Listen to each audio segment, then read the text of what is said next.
आंध्र प्रदेश में टीडीपी की tsunami, NDA इत्तेहाद को असेंबली की 152 और लोकसभा की 22 नशिस्तें बरतरी।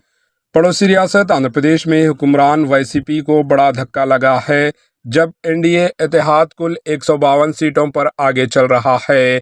गुज़िश्ता इलेक्शन में टीडीपी तेलुगु देशम को जिस सूरत हाल का सामना करना पड़ा था, इसका सामना अब हुक्मरान वाईसीपी वाईएसआरसीपी को करना पड़ रहा है। टीडीपी, जनसेना, बीजेपी इत्तेहाद आंध्र प्रदेश असेंबली में और लोकसभा इलेक्शंस के नतायज में शानदार कामयाबी हासिल करने के लिए तैयार है। आंध्र प्रदेश के कई डिस्ट्रिक्ट्स में वाईसीपी का सफाया होने का इम्कान है।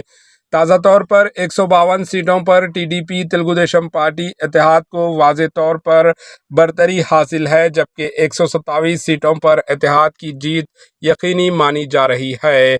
आंध्र प्रदेश में असेंबली कुल 175 नशस्तें हैं और लोकसभा की जुमला 25 हलकों में से एनडीए को 22 हलकों पर सबकत हासिल है। Bureau report, AHN news.